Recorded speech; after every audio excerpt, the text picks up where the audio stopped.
welcome back to the podcast. It's your host, Amaka.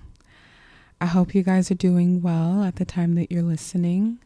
At the time that I am recording, if you listen to the previous episode, you'll know that I took some time off the month of July and I'm doing a little bit of traveling.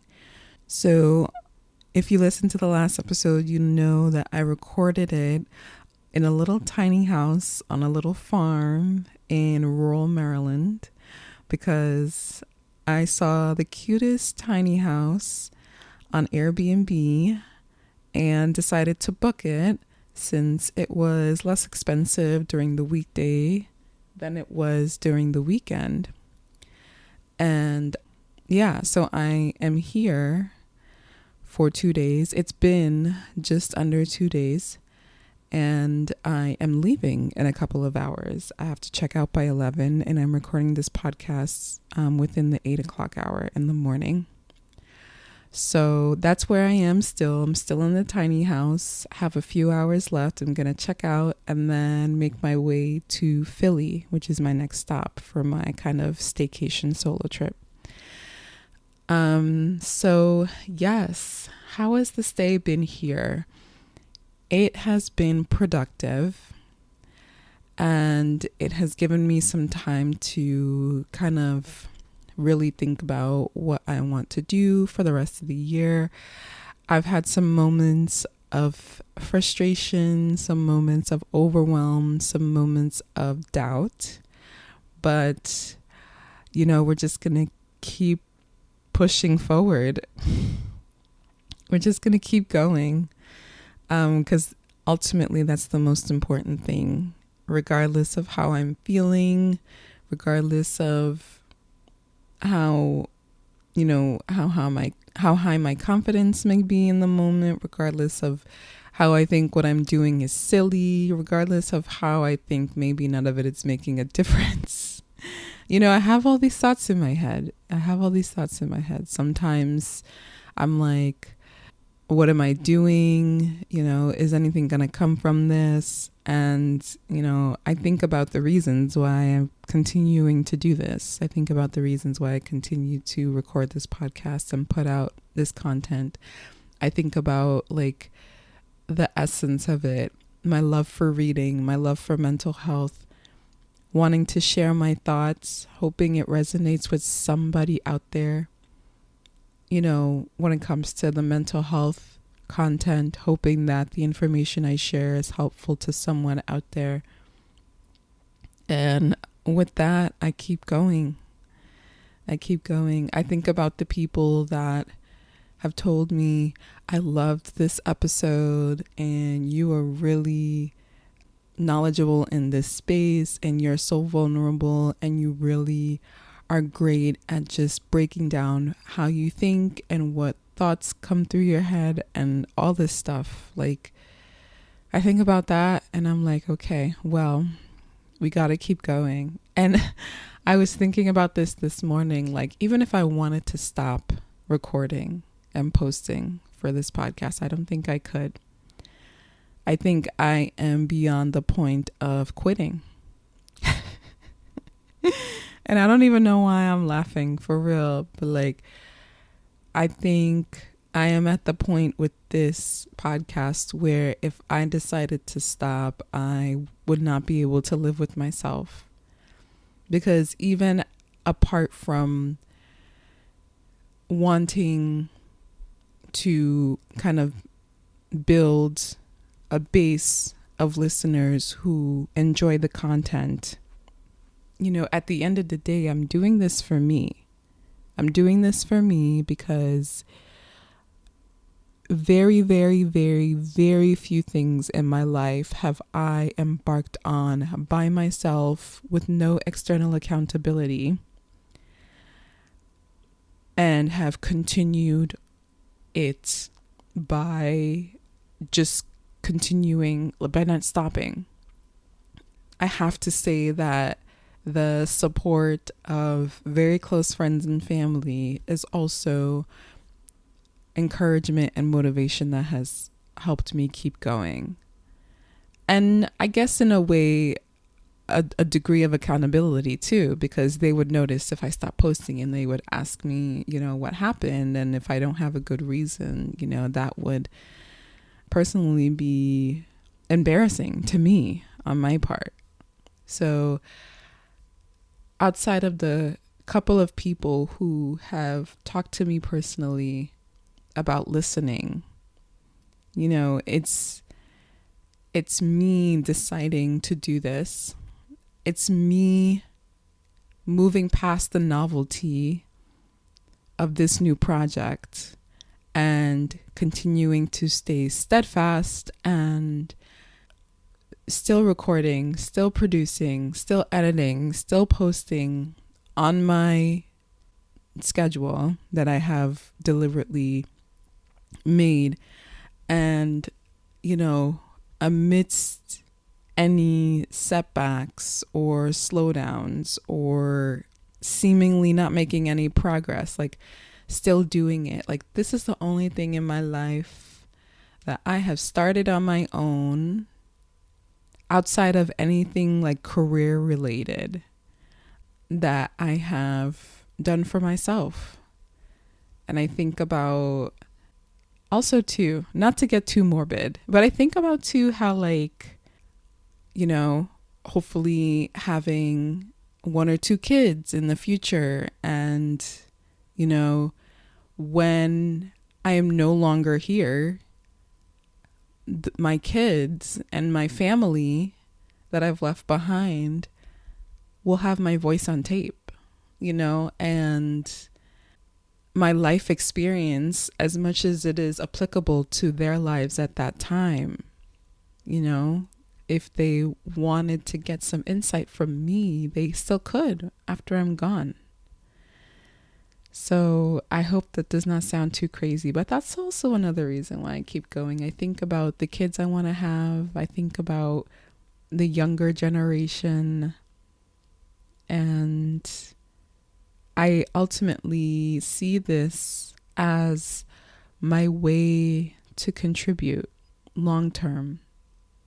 Like, if I were to have a legacy, this would be part of it. Because this podcast is really, I would say, one of the best parts of me. Because I really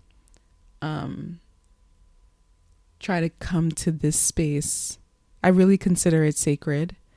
And I come to it with my most genuine, most pure self, because I feel like that is what people who listen, the listeners who tune in, that's what I hope they connect to, along with the content that the podcast is about. So, yeah. So with that, I'm going to dive right into what I planned on talking about today. As you can see from the topic of this episode, we're going to be diving into postpartum depression and postpartum psychosis, which is a subspecialty of psychiatry and mental health that I am so passionate about, particularly when it comes to mental health for Black mothers and Black parents. It's something that we need to talk about more. It's something that we need to be more knowledgeable about. It's something that needs more attention because there are so many new parents who come home and experience all these changes, and they don't know what to do, and they feel like something is wrong with them, and then shame comes in, embarrassment comes in. They are silent about what they're experiencing, and nobody knows, and they can't get help.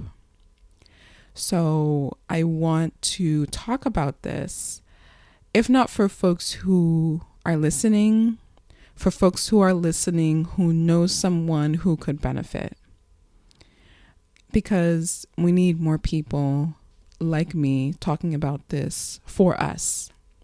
And I feel like this is the least that I can do, particularly since I am an expert in this field. So we have different categories, let me just say. So we have what's called baby blues. We have postpartum depression. We have postpartum psychosis. So when it comes to baby blues, it sounds like it's not a big deal, but it should not be taken lightly. A lot of times it passes on its own, but that doesn't mean that the parent doesn't need support in that really vulnerable time after having a baby or becoming a parent. And knowing what to look out for is really helpful in giving them the help that they may need.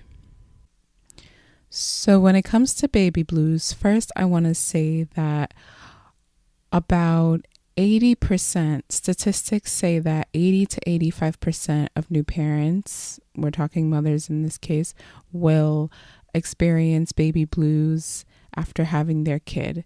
So the takeaway for this particular statistic, what I want to drive home is, even though this experience can be really isolating and it can feel like you're going through this all alone, there are so many people out there that are going through similar experiences.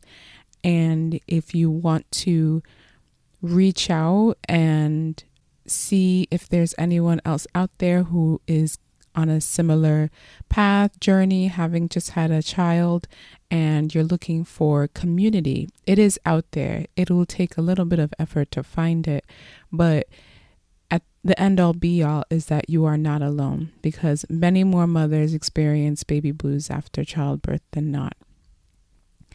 And typically baby blues will come about 2 to 3 days after having the baby and can last up to 2 weeks maximum. If it lasts more than that, the 2 weeks, then we're venturing into postpartum depression territory. And when it comes to symptoms of baby blues, sadness could very well be involved, along with changes in mood, tearfulness, crying more than usual, feeling restless, having it be harder to concentrate on things, feeling much more impatient and irritable, having anxiety around just the new life, the recent experience that you had with childbirth, now having this new baby, this new responsibility. Anxiety can stem from that. Feeling overwhelmed with just everything that is happening and not feeling like you have a grip on life in these moments and what's going on. Trouble eating and sleeping can also be an issue too when it comes to baby blues. And if you're experiencing a few, some, or many of these symptoms, the approach for when it comes to baby blues is just to kind of offer support and watchful waiting, because we don't want to start on medication if, hopefully the symptoms subside within that 2 weeks. We want to make sure that the length of time is met before we introduce medications if the parent is open to it, but does not mean you can't look for support. Support period is needed in this particular time, but even more so if you're experiencing these symptoms. And if you have a therapist that you've been seeing before the pregnancy and the baby, highly recommend checking in with them those first couple of weeks after the child. If you have not seen a therapist or have no history of doing that, I would recommend also, before having the baby, looking into that. So there's someone from a mental health background that you can check in with who has a little bit of expertise in this realm and is able to kind of monitor you over those first couple of weeks and be able to kind of tell you, okay, this is kind of going on a little bit longer than we would have hoped. Perhaps you may benefit from further assessment to see if we have postpartum depression on our hands. But the takeaway for baby blues pretty much is 80% or more of mothers experience it. It can start 2 to 3 days after having the child and could last up to 2 weeks.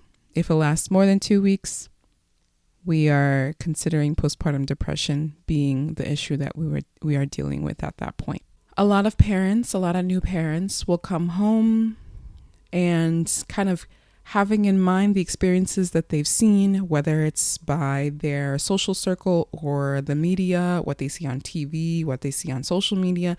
They might think that, okay, I have this child, I'm supposed to be happy, this is a good thing. This is life-changing, but it's supposed to be positive. I'm supposed to be happy about this. And if any feelings that are negative creep in, that may think that something is wrong with them. If they start to feel sad, if they start to feel guilt, if they start to feel loneliness, if they start to feel emptiness, they may think, what is wrong with me? And that's something that I want to dispel. There is nothing wrong with a new parent who comes home with a new child and is having any negative feelings. There's nothing wrong with it at all. What is important is kind of being aware that that is a possibility, because not everyone experiences it, but a good majority does. A good amount of people experience this. What is important is not to feel shame around it, but to be able to recognize it if it comes along, and having the knowledge of what it is and monitoring yourself and talking to your provider about it. If they are not equipped to deal with it, having them refer you to the appropriate professional that can, someone like me. So, baby blues, like I said, I'm not even really a fan of the name, because it kind of makes it sound like cutesy in a way, but it's not something to joke about. It's something to where if you see yourself or your spouse kind of falling into it, providing a little extra support in that regard. You have just introduced a new person into your world and your life, and hormones can very much be out of whack. Feelings can be all over the place, and they may not necessarily all be positive feelings. So that's just something I think is really important to say out loud.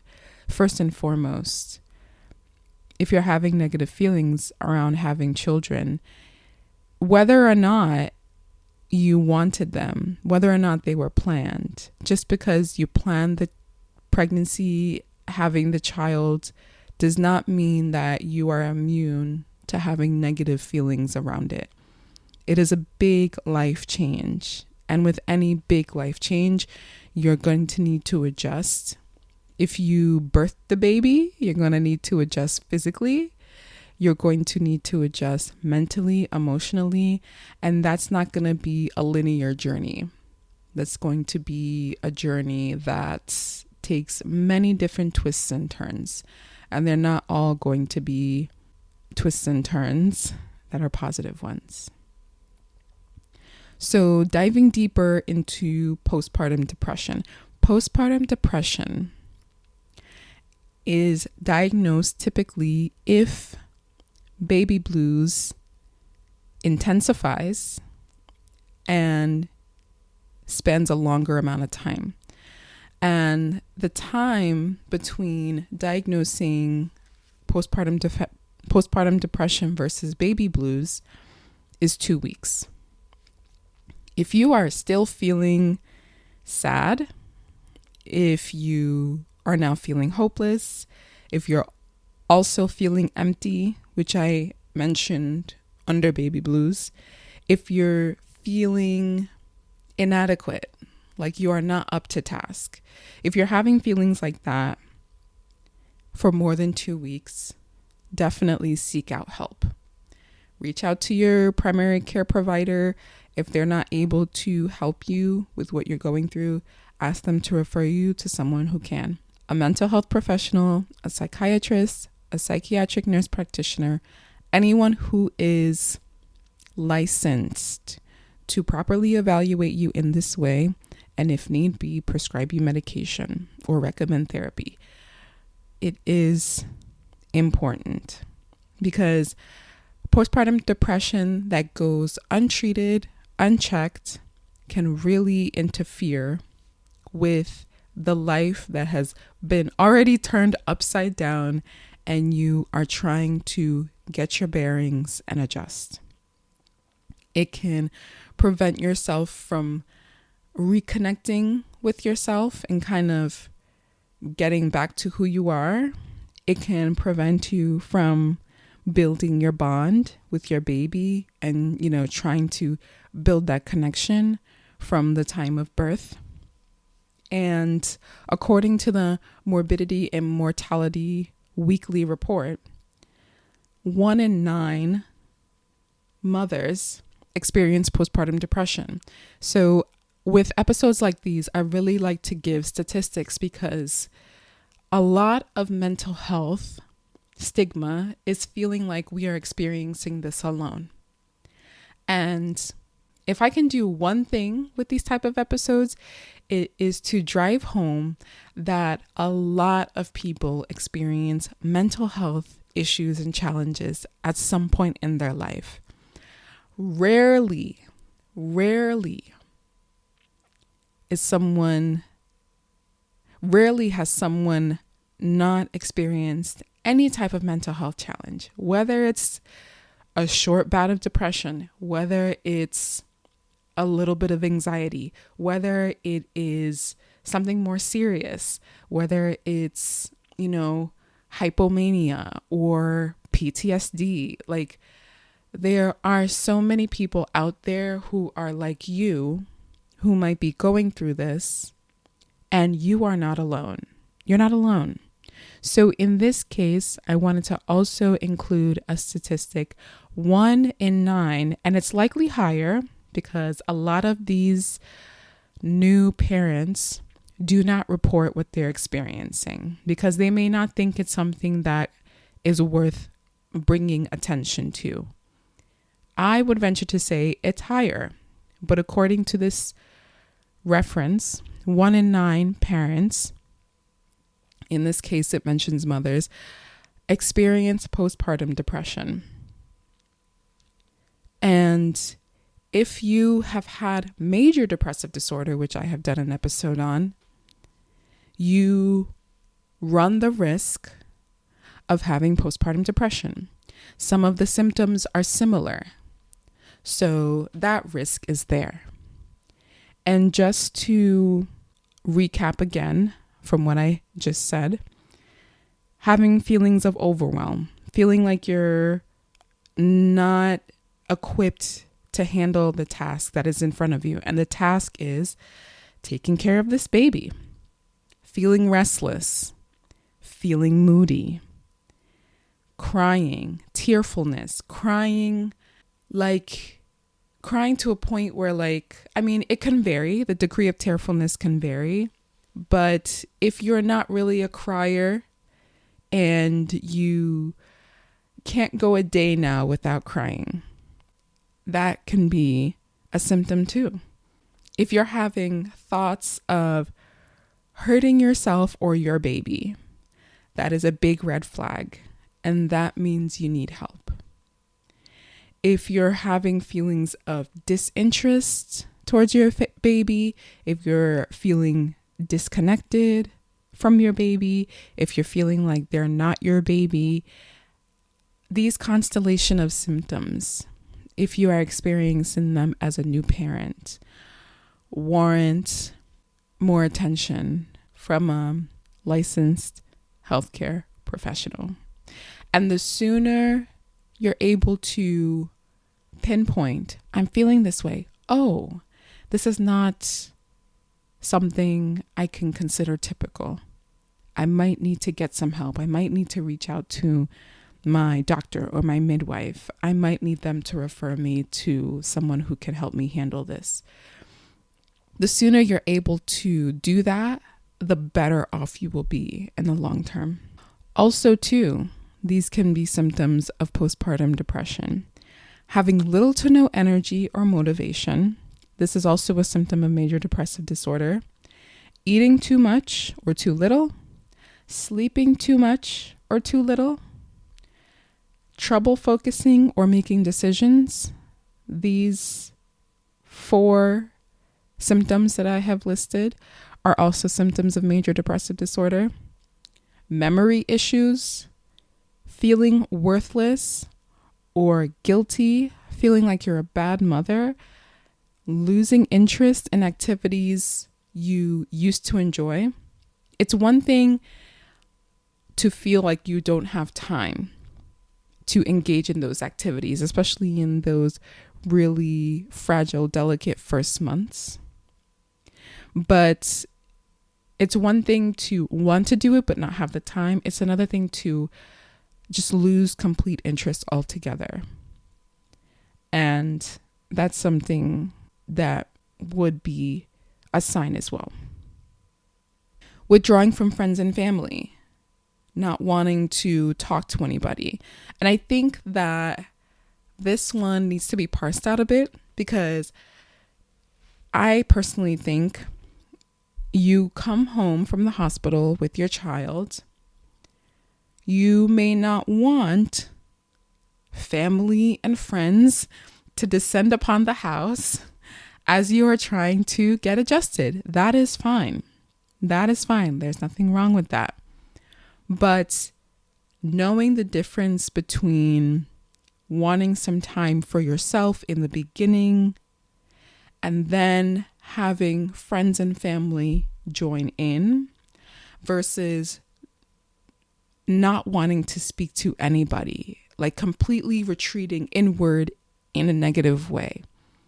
That's what would bring up concern. And also, too, postpartum depression can manifest physically. You can have headaches, you can have aches and pains, you can have stomach issues that don't go away. And some people might say stomach issues, but the gut and the brain are connected in a way to where if your mood, if your mental health is off, you can feel it abdominally, because a lot of the psychiatric receptors that are in our brain are in our stomach too. They're in our GI tract. So they work together. If the brain is out of sync, the body can be also out of sync. With postpartum depression can come feelings of loneliness, feelings of shame, like I have mentioned, not wanting to share what you're going through, feeling isolated, feeling embarrassed, feeling like you will be seen as a bad mother because you are not able to handle this new, very, very new part of your life that has happened and that you need to manage and, learn and work through. It's hard. And with those feelings, it's hard to talk about it. But I implore anyone, whether you're pregnant or you're a new parent or you are someone who's listening, who knows someone who is pregnant or a new parent, ask them how they are doing. Ask them how they are doing and tell them that there is no judgment coming from your space. If they are comfortable sharing with you, you want to know how they are doing, not how the baby is doing. How are they adjusting? How have they been feeling? What is going on in their mind? And see what they say. See what they say. Now, having gone through potential symptoms that you can experience, I also want to talk about what can cause postpartum depression. Number one being hormonal changes. Your body, if you are the one who birthed the baby, your body has gone through a roller coaster of hormones over the past, I'm going to say 10 months. And you have now Your body has now expelled what was the cause of these hormonal changes, that being the baby. The baby is now outside of you. And with that, your body is trying to recalibrate. And it takes time. And sometimes the hormones can be out of whack before they stabilize. And when they are out of whack, that is when you might have these feelings. And it's okay if you need some support from a medicinal place to help stabilize you emotionally while the hormones restabilize and beyond. You may find that even after your hormones are better, in a better, more stable place, you might need still some support in the form of mental health medication, and that is fine too. Oftentimes when the hormonal changes are involved, your levels of estrogen and progesterone drop dramatically, and that can have an effect on how you feel. And often how that drop can be dramatic within the first 24 hours of having the baby, because the baby is no longer in the body. The body no longer has to keep those hormones at a heightened level to maintain the health and safety of the child in your body. So it drops drastically. That can impact you in a negative way. So being aware of this happening is important and is helpful, because you won't feel like something is wrong with me. I'm a monster. What's going on? I wasn't expecting to have these feelings or to experience this. It is helpful to keep in mind that your hormone levels are going to change. Just in the way they changed to maintain that pregnancy over the course of the time you were cooking the baby. Your hormone levels are going to have to come down, and it's going to take some time to get back to a new normal, pre-pregnancy normal, or perhaps a new normal. Also too, thyroid levels can be impacted through pregnancy and may need some attention as well, because that can impact symptoms of depression after baby as well. And sometimes just having a common blood test can tell you what your thyroid levels are looking like and if attention needs to be paid in that regard. So, other causes that can impact the degree of postpartum depression, whether or not you develop it: excessive fatigue after labor and delivery, persistent lack of sleep. This is a big one because sleep already is pretty scarce with a new child, but the hope is you're able to get some hours here and there to be able to function and hopefully have some help. I know not everyone does, but as much as possible, have a team that can help you.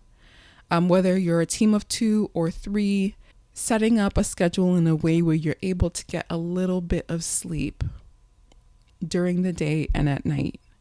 Because perpetually going without sleep, not only is it, someone who's not even pregnant, going without sleep can impact your mood, it can impact your health, not to talk more of someone who just went through a pregnancy and has recently had a baby. It's funny to me because that period of time where you get less sleep, in my opinion, you need more of it, because you might be breastfeeding, your baby is relying on you to feel safe, to self-regulate, to grow and mature. Because a lot of growth in those first few months, in that first year, happens with the child. So in order to be able to provide the needs of the baby, you yourself need to cater to your needs too. And I know this is easier said than done, but I'm saying this in the event that it's something that you are going through and perhaps can improve. Getting more sleep will help not only you, but your child.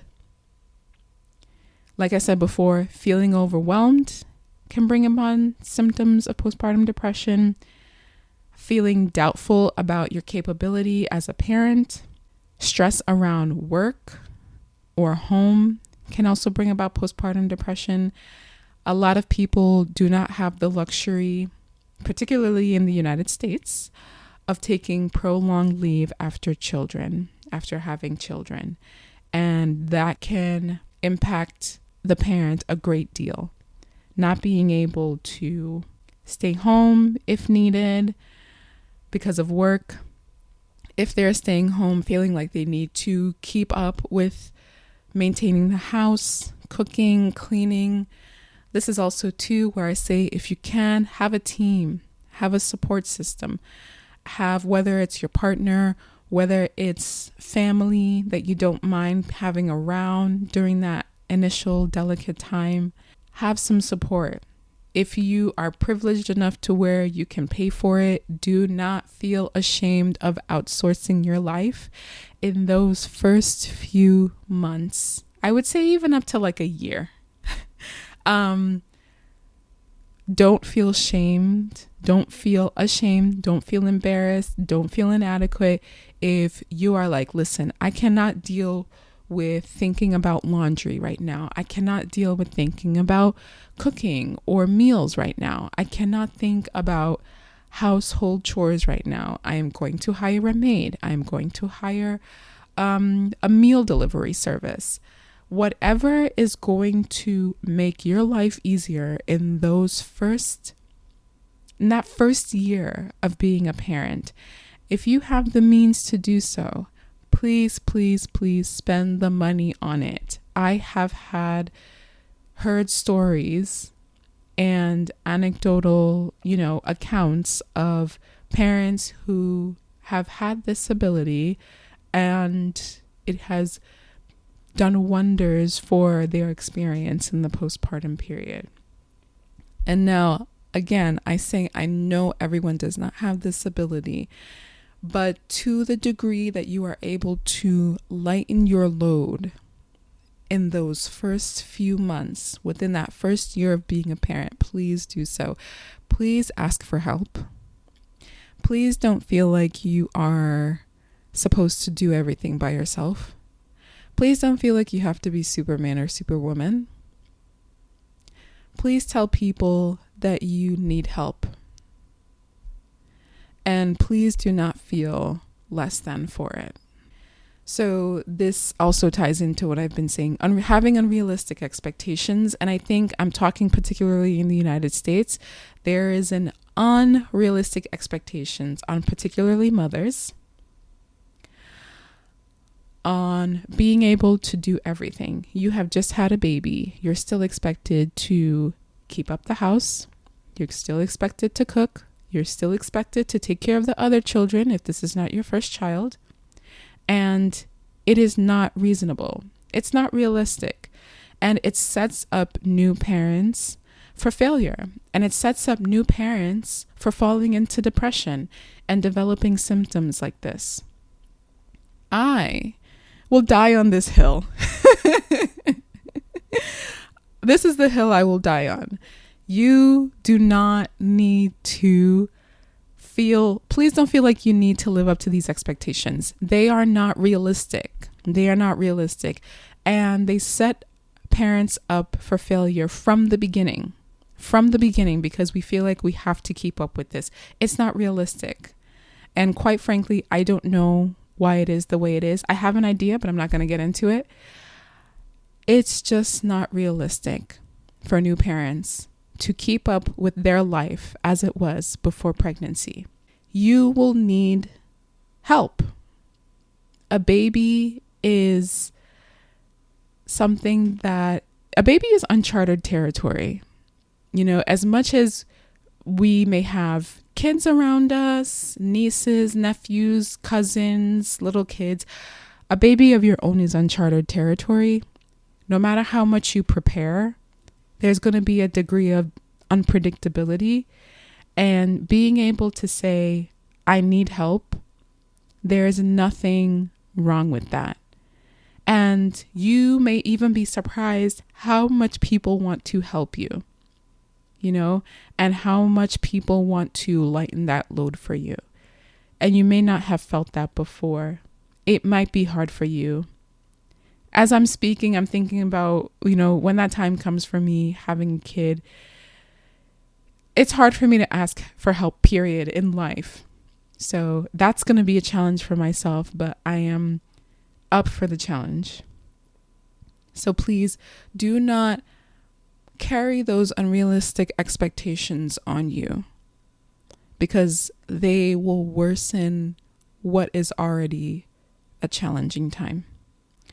Also, too, grieving who you were before you became a parent. There is definitely a change. No matter how much you attempt to keep things the same, a baby is going to change your life.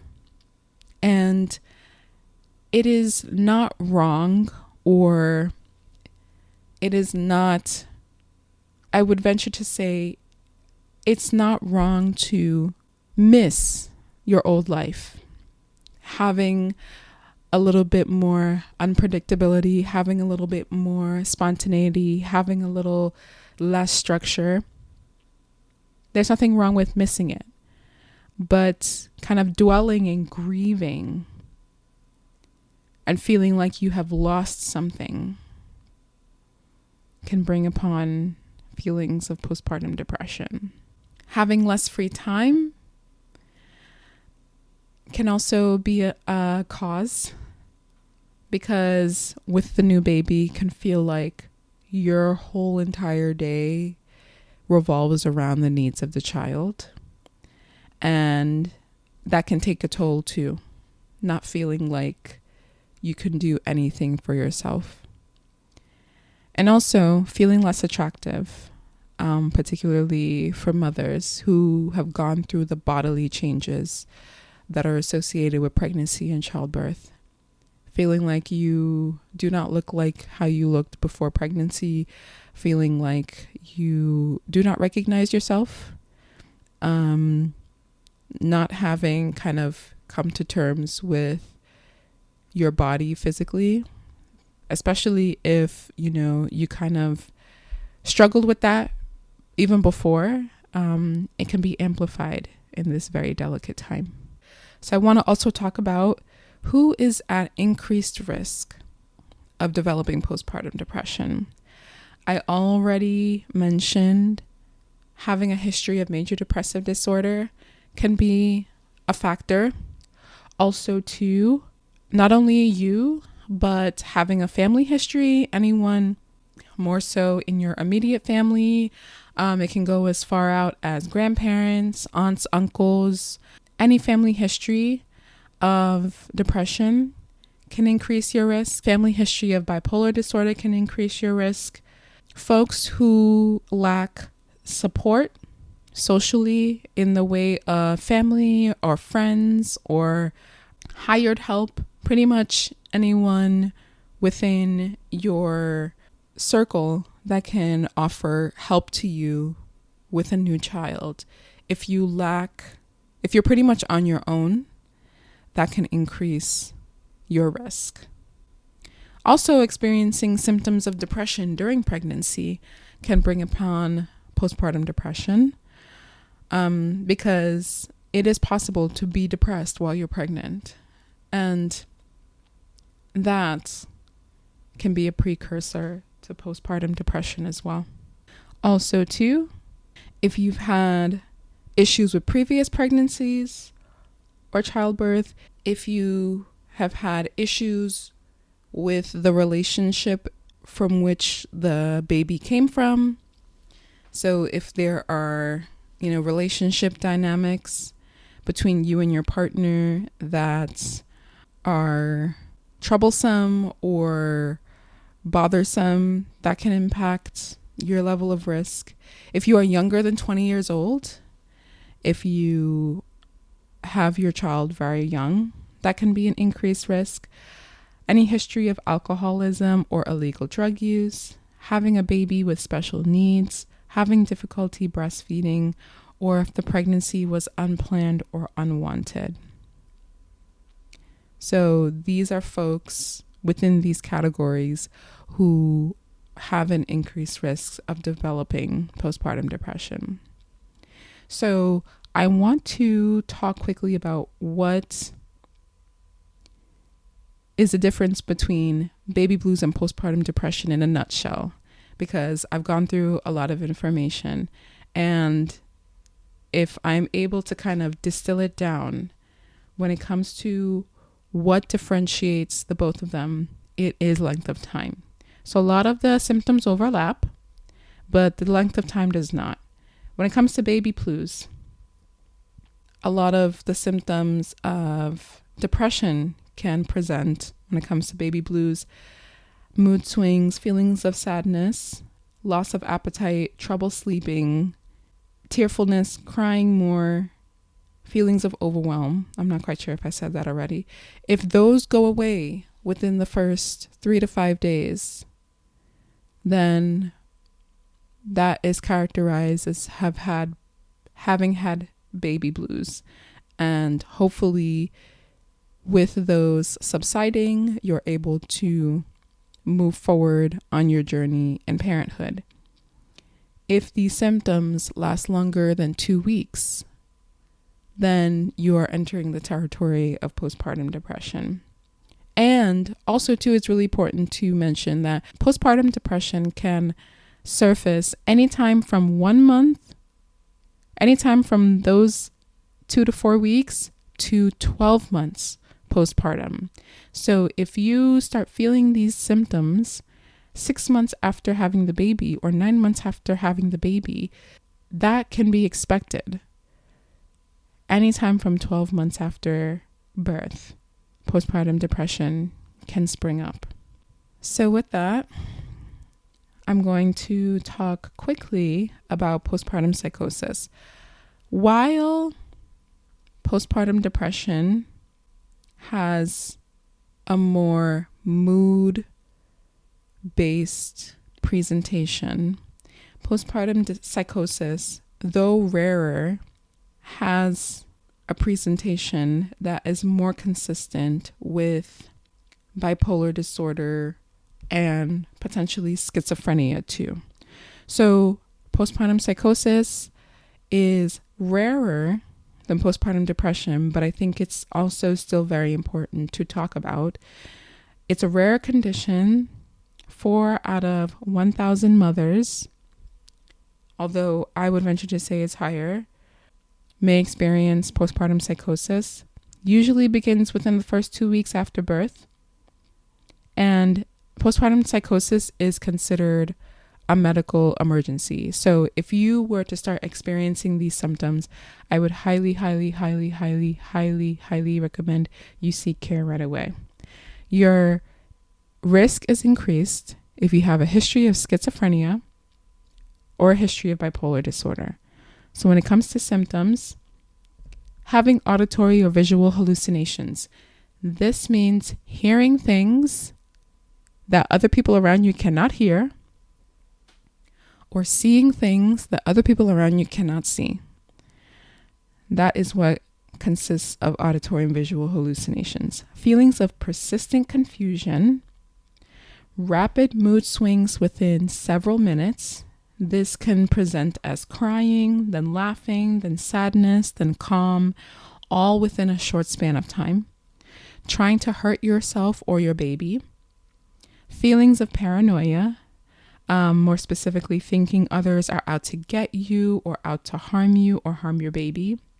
Feelings of restlessness or agitation, and behaving recklessly or ways that are inconsistent with your personality. So in this case, like I said, this is a medical emergency. Seek care as soon as possible. And those who are qualified to help you in this case would be a nurse practitioner, a midwife, a primary care provider, or a pediatrician. Calling one of those people will either get you to the person, will either connect you to the person who can help or connect you to someone who can connect you to the person who can help. Now, what can help with these conditions?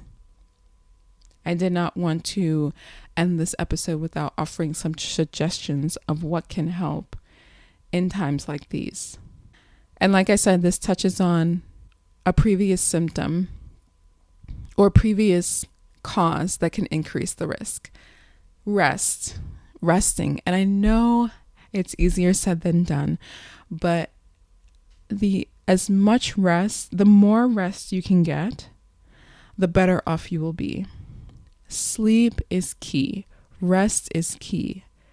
Feeling overrun, feeling like you're running on fumes, feeling like you're on borrowed time, like all those feelings, not being rested, will contribute to these feelings of depression, potentially psychosis. So rest as much as you can. And I've said this also to ask for help. Please don't be embarrassed. Please don't be ashamed of asking for help.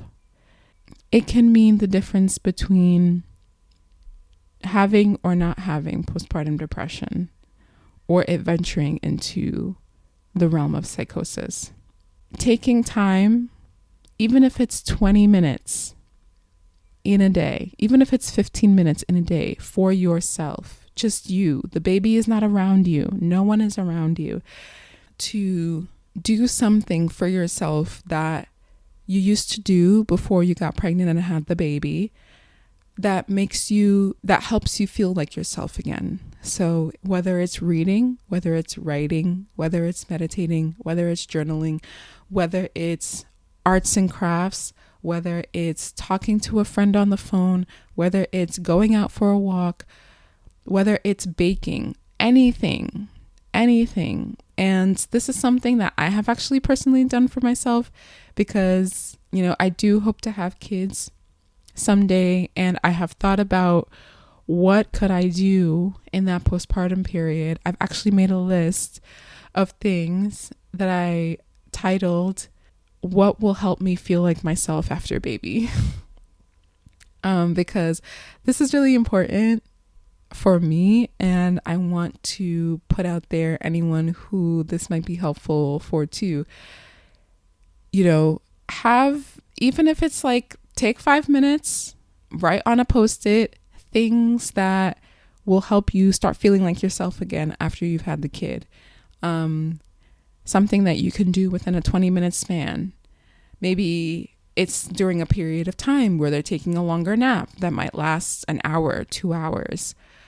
During that time, maybe taking 20 to 30 minutes to doing something before you had the baby or before you got pregnant that will help you start feeling like yourself again. And also to taking time away from the baby, period. That may mean having the baby sleep in one room and you being in another room, like creating physical distance. So you are not always feeling like the baby is attached to you, because that can feel overwhelming as well. To people that you trust, talk to them. Talk to them about how you're feeling, good and bad. Talk to people that you know will be non-judgmental and will accommodate your feelings and be understanding and give you that space to fall apart if you need to. It's very, very important. And it saddens me to know that some people don't have this, to which case I would recommend writing your feelings down. Even if it's on a piece of paper, even if it's typing it in your notes app, write down how you're feeling. I'm a big believer in energy transfer from the body through the pen onto the paper. It helps me, and I recommend it to anybody to try that if they are not able to kind of talk through what they're feeling with someone in that moment. And that's another thing I plan on doing. after having kids, I love to journal anyway. So I am planning on writing down every single thing that I'm feeling because one, it will be interesting for me to read back about that time when it's over. Because also too, I think it's helpful to remember that even with everything that you're going through, usually it's temporary. Usually it's in stages, and usually it gets better. And not because things get easier, you just have more tools and you're becoming a little bit more confident and you're hitting your stride. But those first few months can feel like a truck hit you. Not just with how you feel physically, but just with how your life has been turned upside down.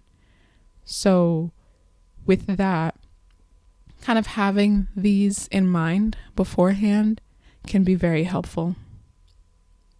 Finding a community, talking to other new parents, talking to more experienced parents in a non-judgmental space. Having that support can also make or break your experience as a new parent.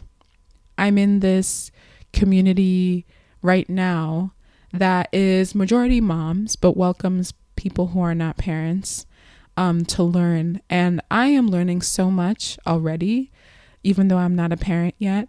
And I find comfort in knowing that I can lean on this community when my time comes.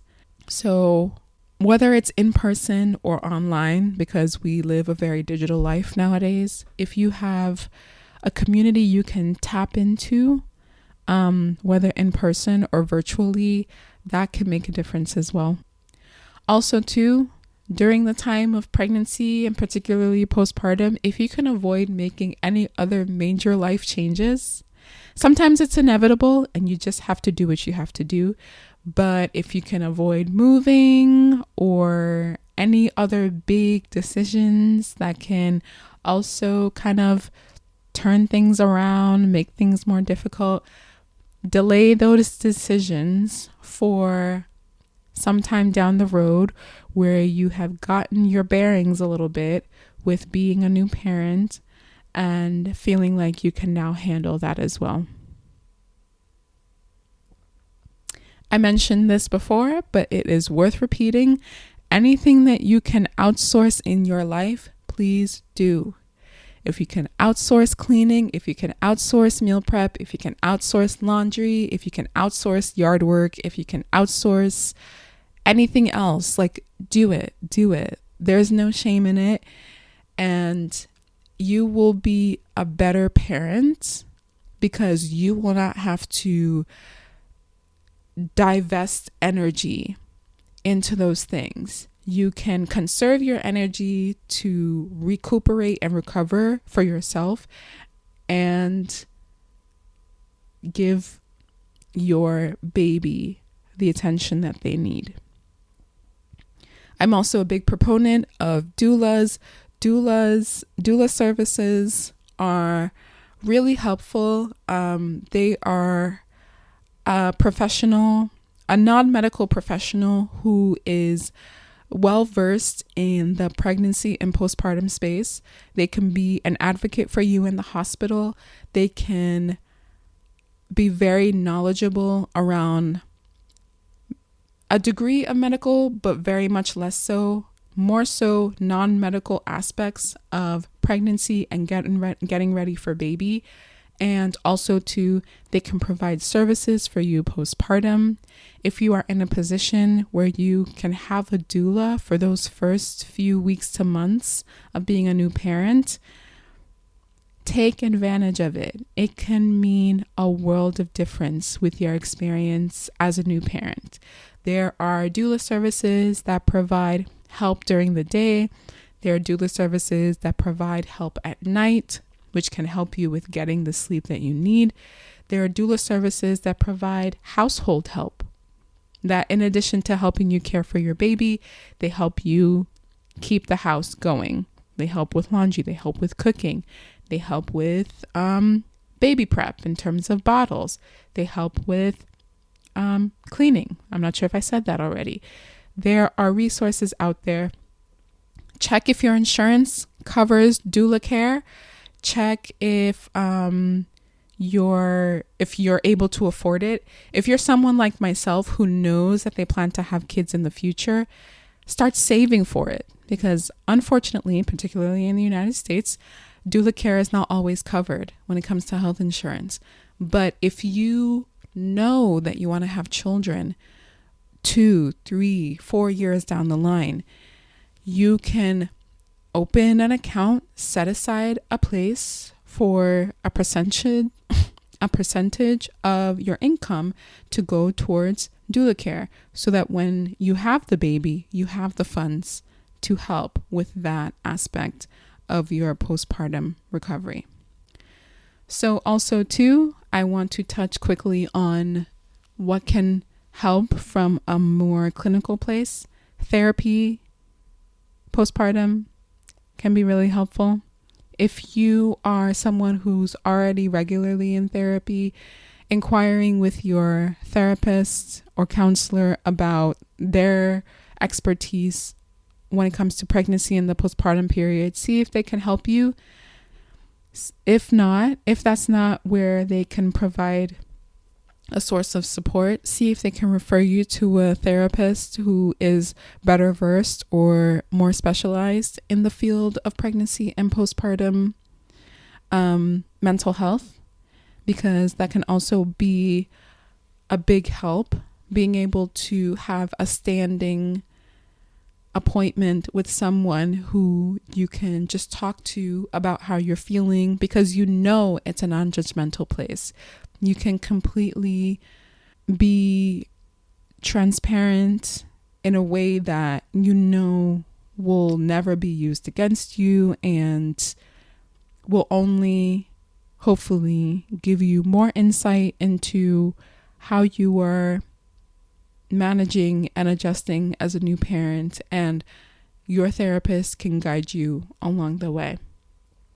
And when it comes to the more serious symptoms of postpartum depression and psychosis, being on medication is not a shameful thing. It can be stigmatizing, but that's where I come in. If there's one thing that I can do while I'm here on this earth is destigmatize mental health medication. It is just as important as any other type of medication, because if you are not in your best mental space possible for a time as delicate as new parenthood, it can really take a toll on not just you, but your baby and the people around you. So please, please, please, if any of what I talked about today resonated with you, whether personally or with somebody you know, please share this episode with them. If there's a particular part of the episode that you think they would be interested in hearing, give them a timestamp. So I'm sure, new parents, short on time, maybe they just need these specific 10 minutes or specific 15 minutes. Share it with them and see how they receive it, and be a support. Be a support in the way that will help them. Be a support in a way that will benefit them. And more specifically, like I said, I'm in a community of mothers right now, but is welcoming to parents to be, regardless of timeline. And one of the women in the group who is not a parent mentioned that she has a friend expecting and what to do. So a lot of the community talked about being able to help your friend in a way that will lighten their load. So coming to their house, being ready to work, telling them, when I come there, tell me what to do. Do you want me to do your laundry? Do you want me to wash the dishes? Do you want me to mop? Do you want me to sweep? Do you want me to meal prep? Coming with a motive in mind, specifically how to help lighten their load for them in their home. Do they need 2 hours of you watching their child so that they can go out and get their nails done, or, take a long bath, light some candles, read a book, just have some time for themselves? That is something for someone in a supportive role that they can do. I hope you guys took something from this episode. I know it's more of like a niche topic, but I'm really passionate about this space. I am working towards becoming certified and specialized, particularly in parental mental health. And I hope to be certified by next year so that I can be a go-to person for those who may have questions and be a resource to be able to help. And I've been saying this interspersed through the episode, but I want to say again, new parenthood, new motherhood is unlike anything that you have experienced in your life prior. I am yet to experience it, but I have been close enough to people who have gone through it to know it is no joke. And you feeling like you need help or you are not up for the task does not make you less of a parent. It does not make you less of a mother or less of a father. It does not mean you don't love your child. It does not mean that you don't want the best for them. If anything, being open and asking for help shows that you want to do right by them and you want to do right by yourself. And you will pursue that by any means necessary. So if there are any parents, new parents, parents to be out there that are listening, I am rooting for you. I am rooting for you. And if you have any questions that you would like to ask me personally, email me, btbwpodcast@gmail.com. Again, that's btbwpodcast@gmail.com. Like I said 1,000,000 times already, please share to folks who you believe will benefit from hearing a segment of this episode or this entire episode. Please rate and review on your podcast platform that you are listening from if this episode or any past episodes or the podcast in general has impacted you in a positive way. I want to thank you guys for listening as always, and I will talk to you soon. Thank you so much. Be well. Bye.